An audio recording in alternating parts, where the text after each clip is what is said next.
السلام عليكم ورحمة الله. تلاميذ السنة الأولى بكالوريا الشعب العلمية والتقنية، مرحبا بكم في هذه الحصة التي سأحاول من خلالها أن أصحح معكم نموذج الامتحان الجهوي المقترح لجهة مراكش آسفي لهذه السنة 2025.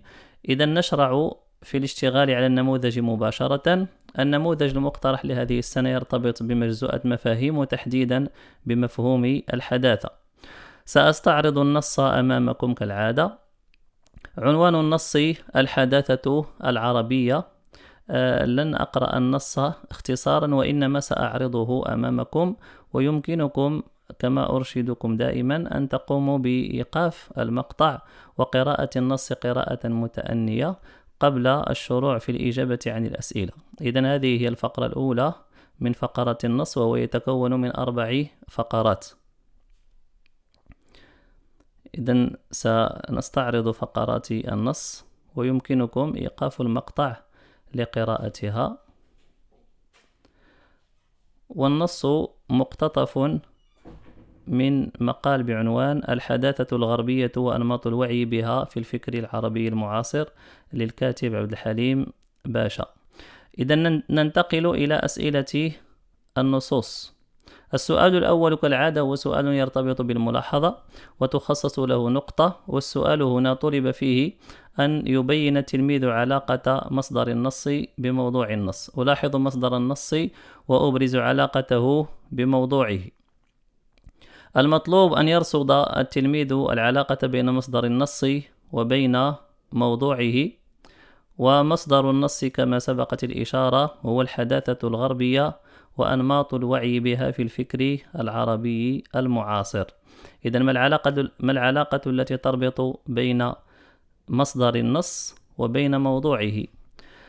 إذن يمكن هنا أن يشير التلميذ إلى العلاقات التي تربط بين هذا العنوان، عنوان المقال، وبين موضوع النص. يمكن أن نقول إن العلاقة بينهما علاقة تكثيف واختزال أو اختصار، فمصدر النص يلخص الفكرة التي عرضها الكاتب في النص، وتقبل كل إجابة تفي بهذا الغرض، كأن يقول التلميذ مثلا العلاقة بينهما علاقة شرح وتفسير، لأن موضوع النص يشرح الفكرة المختزلة أو المتضمنة في مصدر النص، أو علاقة ترابط وتكامل من جهة أن هذه الفكرة أو الفكرة الأساسية للنص جاءت مختزلة أو مختصرة في مصدره. إذن كل هذه العلاقات إذا بينها التلميذ فستكون وافية بالغرض.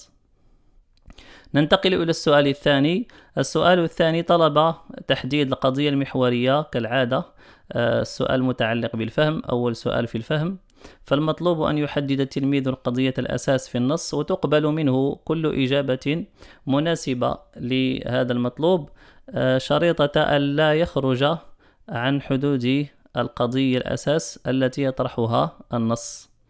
إذا القضية المحورية التي يطرحها النص هي أنماط الوعي العربي بالحداثة الغربية وتطورها التاريخي، وكذلك التحديات التي واجهت العقل العربي في فهم واستيعاب الحداثة الغربية. وكل إجابة يحاول التلميذ من خلالها أن يستوعب فيها القضية الأساس التي طرحها النص فهي مقبولة. ودائما في صياغة هذه الجوانب سواء القضية أو شرح الفكرة أو التركيب ينبغي أن يحرص التلميذ على سلامة لغته وانسجام معطيات إجابته. السؤال الثالث هو سؤال الشرح. اشرح قول الكاتب تعني الحداثة ظهور ملامح المجتمع الحديث المتميز بدرجة معينة من التقنية والعقلانية والتصنيع.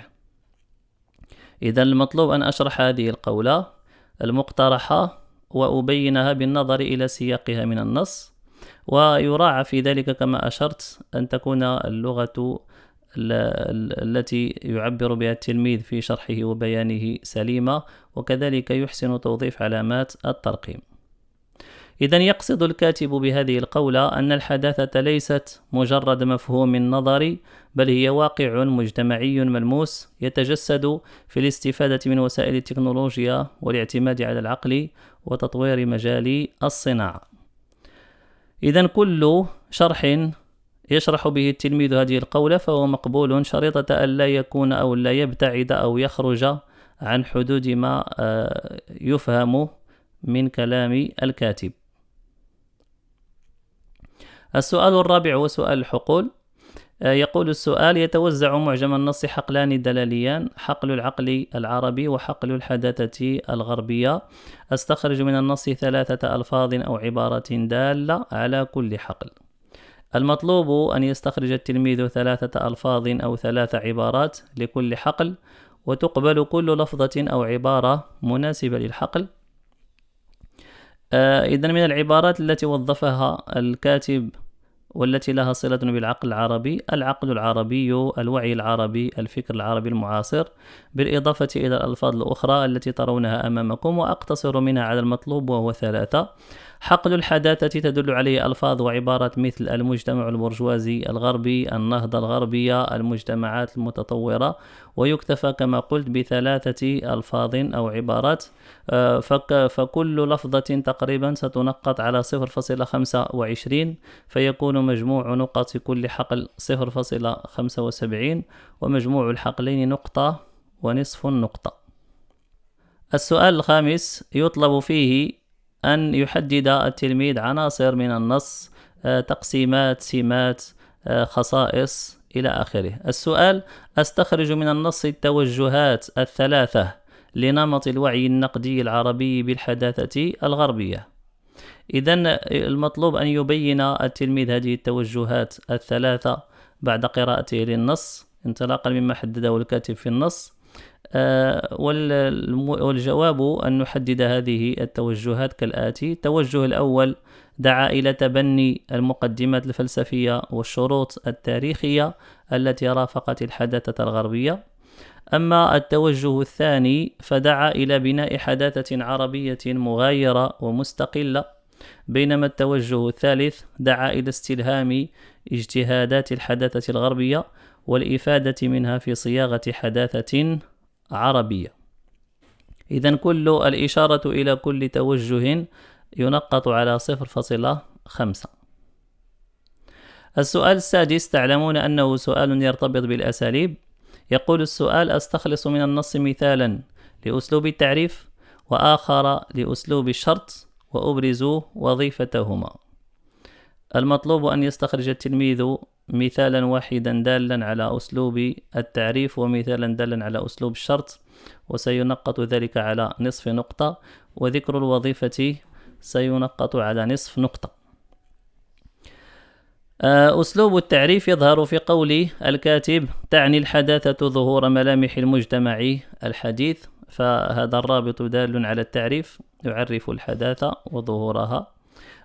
الشرط، أسلوب الشرط كقول الكاتب: وإذا كان العقل العربي قد تأرجح بداية بين الرفض الكلي إلى آخره. الجملة اختصرتها لأنها تضمنت فعل الشرط وجواب الشرط، وتعلمون أن أسلوب الشرط لابد فيه من وجود أداة الشرط، ثم يأتي بعدها فعل الشرط، ثم جواب الشرط. كأن أقول اختصارا: إذا اجتهدت نجحت، كلما اجتهدت نجحت. هذا هو أسلوب الشرط. أما وظيفتهما فيمكن أن نوجز وظيفتيهما معا، فنقول: توضيح المفهوم وبيانه ومحاولة الإقناع به، لأن التعريف غرضه توضيح الفكرة وإيصالها وتقريبها، بينما الشرط هو أسلوب حجاجي وظيفته إقناع المتلقي بموقف الكاتب أو وجهة نظره. أما سؤال التركيب، يقول السؤال: أكتب فقرة متماسكة ألخص فيها النتائج المتوصل إليها، ثم أناقش موضوع النص وأبدي رأيي الشخصي فيه. وتعلمون أن سؤال التركيب سؤال له أهمية لأنه ينقط على 3 نقط. وسؤال التركيب دائما يراعى فيه أن تكون بصمة التلميذ على مستوى أسلوبه الشخصي ورأيه وإصدار حكم بصدد النص، أن يكون كل هذا حاضرا بقوة. لذلك منحته هذه النقط 3. لابد أن تبرز شخصية التلميذ من حيث صياغته الأسلوبية، من حيث تعبيره عن رأيه الشخصي. المطلوب منه أن يلخص النتائج التي توصل إليها في مرحلتي الفهم والتحليل، ثم يناقش موضوع النص مبديا رأيه الشخصي فيه، ويحافظ دائما على سلامة لغته واحترام علامات الترقيم وتوظيفها توظيفا سليما. يمكن أن نقترح عليك أيها التلميذ الكريم هذا التركيب للاستئناس. يمكن أن يقال: يكشف النص عن المسار الذي سلكه العقل العربي في تعامله مع الحداثة الغربية، حيث انتقل من مرحلة الرفض الكلي إلى القبول الأعمى، ثم إلى الوعي النقدي الذي تفرع إلى مسارات ثلاثة. وأكد على أن هذا التقلب في المواقف أدى إلى صراع سلبي لم يفضي إلى فهم واضح للحداثة الغربية، كما لم يكشف السر وراء النهضة الحضارية الغربية، مما جعل المشروع النهضوي العربي يواجه تحديات معرفية ومنهجية عميقة. وأعتقد الرأي الشخصي أن الكاتب قدم تشخيصا دقيقا لأزمة العقل العربي مع الحداثة، ورأيي الشخصي أن المسألة ليست في استيراد الحداثة أو رفضها، بل في بناء نموذج تنموي يستفيد من التجارب الإنسانية العالمية مع الحفاظ على الهوية الثقافية. ننتقل الآن إلى مكون علوم اللغة، والسؤال الأول يقول: أستخرج من الفقرة الثالثة مصدرا لفعل سداسي وآخر لفعل رباعي ثم أملأ الجدول. إذن المطلوب استخراج مصدرين محددين حسب المطلوب مع بيان وزنهما وفعلهما ووزن الفعل من خلال الاستعانة بهذا الجدول. إذن عندنا مصدر لفعل سداسي. المصدر أو مصدر الفعل السداسي في هذه الفقرة هو استلهام ووزنه استفعال. أما فعله فهو استلهم على وزن استفعل، وهو سداسي مزيد بالألف والسين والتاء. أما مصدر الفعل الرباعي فهو قول الكاتب إفادة على وزن إفعل. هذه المصادر التي تكون معتلة العين الصرفيون يقولون إنها على وزن إفعل أو على وزن إفالة. يقولون على وزن إفعل بالنظر إلى الأصل، لأن أفاد أصله أفيد. إذن أفيد إفياد، لكن لثقل الياء تبدل إلى ألف وتعوض عنها التاء في آخر الفعل، فيقال في آخر المصدر فيقال إفادة على وزن إفعل بالنظر كما قلت إلى أصل الحرف، أو يقال إفالة بالنظر إلى ما طرأ على المصدر بعد الإبدال. إذن يصح أن نقول إفعل أو إفالة. وفعله أفاد على وزن أفعل. إذن هذا السؤال الأول. السؤال الثاني يقول السؤال: أركب جملتين مفيدتين حول الحداثة وأضبطهما بالشكل التام وفق ما يأتي. الجملة الأولى تتضمن استفهاما يفيد التصديق، أما الجملة الثانية فتتضمن تمنيا. إذن بالنسبة للسؤال المطلوب أن يتقيد التلميذ في صياغة الجمل بالأسلوب المقترح، وكذلك بالموضوع المقترح. الموضوع هو الحداثة. إذن أقترح عليك أيها التلميذ الكريم هذه الجملة الاستفهامية التي تدل على التصديق، فنقول: هل نجحت الحداثة في بلداننا العربية؟ إذن هل تعلم بأن هل يطلب بها التصديق فقط، فهي تدل على التصديق فقط، تستعمل في التصديق فقط. ويمكن أن أقول أنجحت الحداثة في بلداننا العربية، فتدل الهمزة في هذه الجملة أيضا على التصديق.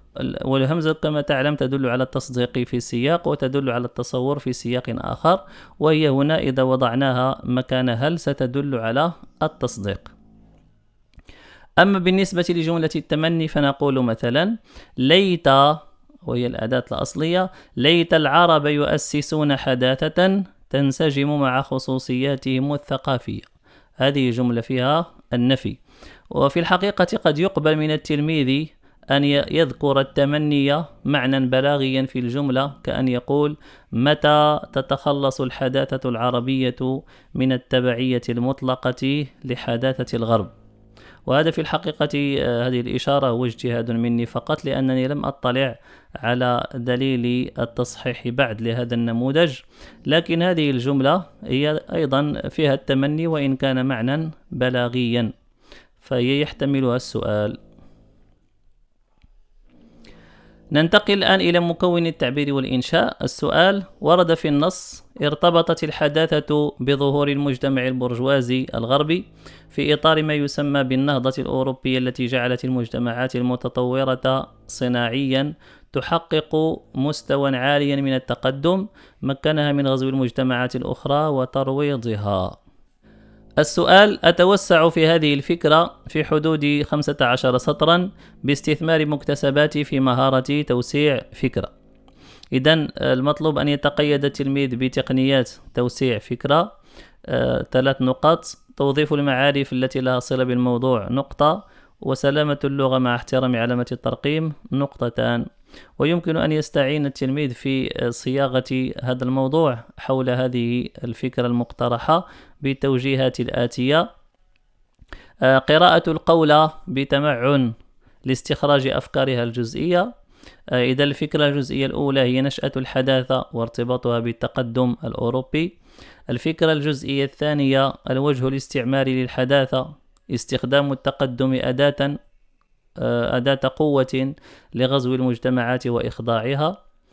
فهم العلاقة السببية المقترحة في الفكرة، كيف أدت النهضة والمجتمع البرجوازي إلى الحداثة، وكيف مكن التقدم الصناعي الناتج عنها من الاستعمار.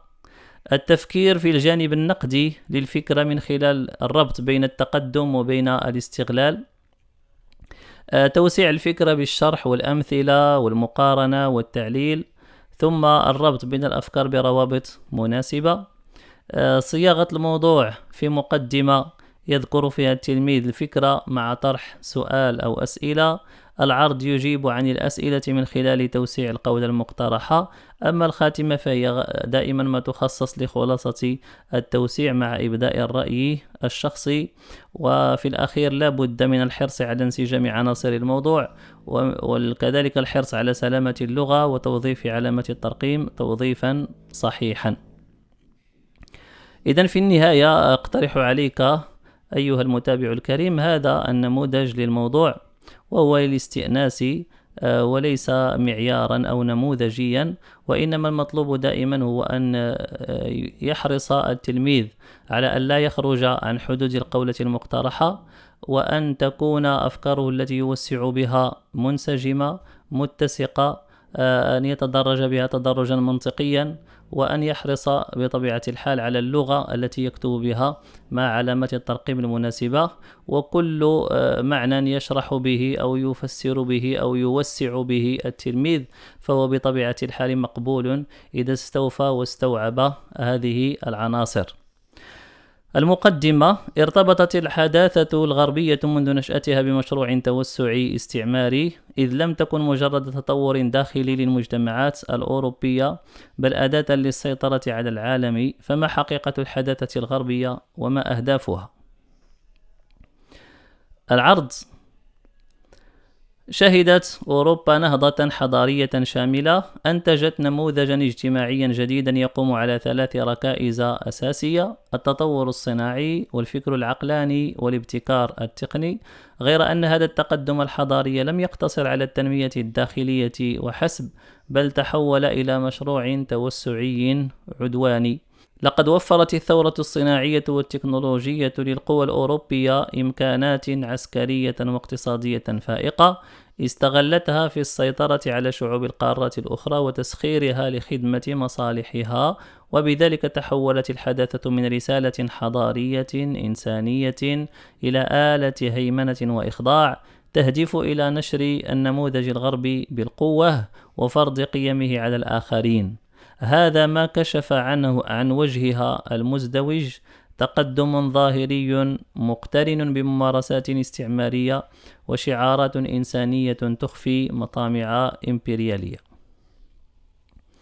الخاتمة: هكذا يتضح أن الحداثة الغربية حملت في طياتها بذور التناقض منذ نشأتها، فكانت تحررا في الداخل واستعبادا في الخارج. وهذا ما يفسر في نظري موقف المثقف العربي الذي يتأرجح بين تقدير المنجزات العلمية والتقنية للحداثة وبين رفض وجهها الاستعماري المدمر. إذن في نهاية هذا الاشتغال لا يسعني عزيزي التلميذ عزيزتي التلميذة إلا أن آمل لكما التوفيق والنجاح في اشتغالكما على مواد الامتحان الجهوي عموما وعلى مادة اللغة العربية على وجه الخصوص. إلى أن ألقاك في حصة أخرى وفي موضوع آخر. أودعك وأتمنى لك التوفيق مجددا. تحياتي لكما وللجميع، والسلام عليكم ورحمة الله.